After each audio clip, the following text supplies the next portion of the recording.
वहीं 22 जनवरी को अयोध्या में रामलला की प्राण प्रतिष्ठा होने जा रही है, जिसका अनुष्ठान भी 16 जनवरी से प्रारंभ हो गया है। बता दें, भगवान रामलला की प्राण प्रतिष्ठा में कार सेवकों का योगदान भी भुलाया नहीं जा सकता। एक ऐसे ही कार सेवक है चित्रकूट के बीरसिंहपुर कस्बे के निवासी रमेश सेन, जिन्होंने बताया कि सन 1992 में कार सेवा के दौरान बीरसिंहपुर के अपने 2 साथियों के साथ जिले से कुल 30 लोगों का जत्था पहुंचा था, जिसमें वहां कुछ दिन बिताने के बाद 6 दिसंबर 1992 का दिन वो आया जिस दिन विवादित ढांचा गिराया गया, जिसमें रामलला को उठाकर हटाया गया और उनसे धूल वगैरह भी हटाई गई।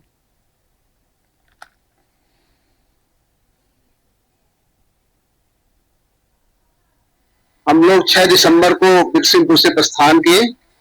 इसके बाद सतना से सांसद वर्तमान समय दादा सुखेन सिंह जी, उनके नेतृत्व में 30 लोगों का जत्था ट्रेन से रवाना हुआ शाम को 6 बजे के आसपास, और हम लोग इलाहाबाद रात में पहुंचे और इलाहाबाद के बाद दूसरी ट्रेन बदलकर अयोध्या पहुंचे।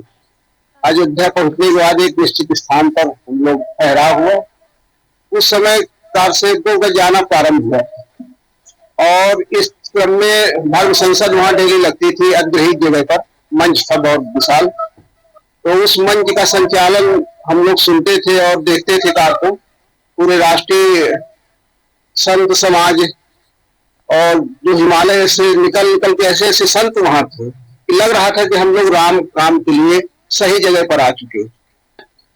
श्री राम मैं सब जग जानिए, करो प्रणाम जोर जुग पानी की भावना के साथ आपको मैं सादर प्रणाम करता हूं। और जब आपने पूछा तो बड़ी खुशी हुई। मैं जब उस समय की बात बताने का मन करता हूं तो 2 वर्ष पहले मेरा दिमाग जाता। वर्ष 1990 में भी हम लोग कार सेवा के नियत से यहाँ से गए थे। तत्कालीन समय में वहाँ मुलायम सिंह जी की सरकार थी, तो जितनी दुर्गति हुई, जितना दुर्व्यवहार हो सकता था, जितना अत्याचार अन्याय हो सकता था, उनकी सरकार में हुआ था। और 90 की यात्रा में मैं बांदा तक पहुंच पाया था।